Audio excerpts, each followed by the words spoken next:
창업 동아리를 이제 운영하면서 좀 약간 특이하긴 한데 공부하는 법을 좀 배웠습니다. 그러니까 단순히 뭐 시험 공부라던가 문제를 풀기 위해서 공부하는 게 아니라 직접 무언가 산출물을 제작하기 위해서 어떻게 제작해야 될까 고민하고 그 고민하는 과정에서 뭔가 배우는 게 있더라고요. 이 알고리즘은 이 이론을 써야겠다. 그럼 이 이론의 수학적인 원리는 무엇일까 하면서 논문 같은 것도 찾아보고 질문도 해보고 그 과정에서 진짜 점수를 위한 공부가 아니라 스스로 배우기 위해선 무엇을 해야 되는가 이런 노하우를 좀 배우게 되었습니다. 사실 이러한 창업 동아리 활동을 하기 전에 저에게 되게 스타트업이라는 단어는 굉장히 좀 익숙하지 못한 단어였어요. 그렇기 때문에 이러한 스타트업과 스타트업의 전 과정을 실제로 느끼고 알게 될 수 있었던 것이 가장 크게 얻어간 점인 것 같고, 저희 아이템을 계속해서 돌아가 보면서 이제 동아리원들과 함께 의견을 나누면서 조금씩 아이템이 성장해가는 것을 지켜봤던 것이 굉장히 좋았던 것 같고, 창업이 아니더라도 앞으로 이제 사회에 나가서 일을 하거나 어떠한 프로젝트를 진행할 때 창업 동아리를 운영했던 방법을 토대로 계속 진행해 나가면 굉장히 많은 도움이 될 것이라는 생각을 들게 되었습니다. 이렇게 말해도 괜찮은지 모르겠는데 창업 아이템은 계속해서 노력하다 보면 얻을 수 있는 거라고 생각을 해요. 하지만 좋은 인연은 노력으로는 만들어질 수 없다고 생각이 듭니다. 그런 면에서 저는 창업 동아리를 운영하면서 좀 좋은 인연들을 많이 만난 것 같아요. 좀 동아리 운영에 지속적으로 도움을 주시는 선생님분이나 아니면 저희 동아리원들 간의 인연은 평생 잊지 못할 것 같습니다. 끊지 못할 것 같아요. 원래는 이제 창업을 하면 창업 아이템과 아이디어만 있으면 된다고 생각을 했었는데, 실제로 이 창업을 하는 데 있어서 이 제품을 선보일 시장에 대한 조사라거나 아니면 어떤 수익 창출에 대한 부분을 고려해야 된다는 것을 깨닫게 되었습니다. 그 전까지는 그 부분에 대해서는 잘 모르고 있었는데 창업 동아리를 운영하면서 그런 부분에 대해서 어떤 멘토링을 통해 도움을 받기도 하고, 친구들과 이렇게 공부해 나가면서 이렇게 그냥 그저 아이디어만 가지고 해야 되는 것이 아니라 그렇게 다양한 부분을 고려해야 된다는 것도 깨닫고 새롭게 얻게 된 부분이었던 것 같습니다.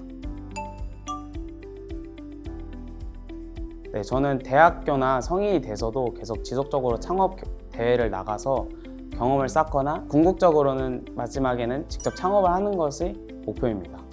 저는 아까 처음에도 말씀드렸다시피 소셜벤처에 관심을 가지고 있었고, 제가 이렇게 세상을 살아가면서 발견하는 문제들이나 이걸 이렇게 해결했으면 좋겠다라고 생각하는 아이디어들을 가지고 있는 게 많은데, 이걸 실제로 구체화해서 실현을 하기 위해서는 창업이 되게 좋은 부분이라고 생각을 해서 창업을 결심을 했고, 저는 그런 식으로 친구들과 다 함께 모여서 아이디어를 구현해 나가고 구체화해서 그 아이디어를 성공시킬 때 가장 뿌듯함을 느끼기 때문에 아마 계속 이 창업을 진행하지 않을까 싶습니다. 우선 제가 원하는 분야에서 이 창업을 해 나가기 위해서 진학하는 대학교에서 창업과 관련된 전공을 다중전공으로 들어볼 생각을 하고 있고요. 대학교에 진학하고 나서도 창업 동아리 활동을 하면서 좋은 친구들과 제가 이루고자 했던 꿈을 이뤄 나갈 계획입니다. 저희 동아리의 가장 주 목적이었던 지속 가능한 환경을 위한 창업과 연구 활동을 계속해서 진행을 해 나갈 예정이고, 또한 이제 창업 아이디어는 있는데 이를 어떻게 발전시켜야 될지 모르겠다, 이러한 친구들 그리고 주변 지인들에게 아이디어 컨설팅 같은 활동 또한 해보면 되게 좋겠다라는 생각을 하고 있습니다. 일단 창업 동아리에서는 저희가 이제 가설을 세우는 거잖아요. 단순히 가설만으로 끝나는 단계였다면 실제로 창업을 하게 되면 시장에 실제로 내놓는 거니까 좀 더 차갑고 반응들이 차갑고 좀 더 객관적으로 생각해야 되고, 그런 제품에 대해서 좀 객관화해야 된다는 게 좀 달라진 것 같고, 그리고 또 실제로 판매하는 거다 보니까 또 책임감도 많이 무거워진 것 같습니다. 이제 창업 동아리를 하다 보면 굉장히 배워야 될 게 많을 거예요. 이제 자기가 갖고 있는, 자기가 원래 잘했던 것 외에 이제 경영이든 경제든 아니 마케팅이든 배워야 하는 게 굉장히 많을 겁니다.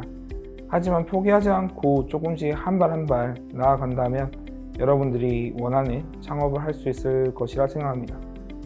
감사합니다. 창업이 거창한 게 아니에요. 일상생활에서의 그 작은 그런 아이디어에 좀 좋은 살을 붙이고 붙이다 보면 여러분들이 생각하는 그 대단한 좀 큰 창업 아이템이 만들어질 수 있습니다. 그러니까 포기하지 말고 그다음에 도전하는 것을 정말 두려워하지 않고 여러분들의 그런 열정과 아이디어를 마음껏 뽐냈으면 좋겠습니다. 감사합니다. 창업 동아리는 이제 물론 되돌아보면 약간 별거 아닌 것도 있었지만은 어떻게 보면 스스로의 한계를 계속 넘어서는 과정이라고 할 수 있겠습니다. 어제 몰랐던 걸 오늘 알고 오늘 몰랐던 걸 내일 알아가는 과정이 창업 동아리의 과정이라고 할 수 있겠는데요. 네, 이렇게 스스로 뭔가 공부하고 알아나가고 산출물에 내놓는 것을 좋아하는 학생들이라면은 창업 동아리 도전해 보시면은 정말 후회하지 않을 거라고 생각합니다. 저는 개인적으로 세상에 의미 없는 도전은 없다고 생각을 합니다. 물론 창업 동아리를 하는 것 자체가 쉽지만은 않은 도전이라는 것은 꼭 말씀을 드리고 싶습니다. 저도 창업 동아리를 통해서 학생으로서 느낄 수 있는 정말 최대의 보람을 느끼기도 했지만 동시에 스트레스도 많이 받긴 했었단 말이죠. 그래도 그런 과정들이 있었기 때문에 제가 그런 좋은 결과도 자연스럽게 따라왔고 또 지금의 저로 성장을 할 수 있었던 것 같습니다. 그리고 청소년의 시선에서 여러분의 시선에서 보는 우리 사회랑 어른들이 보는 우리 사회는 분명히 다른 점이 있다고 생각을 하고 그 다른 시선에서 여러분의 무궁무진한 아이디어가 출발을 한다고 생각을 해요.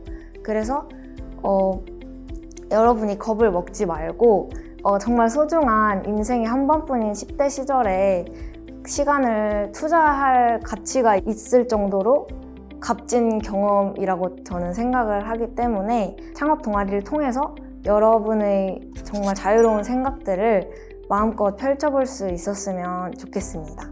파이팅!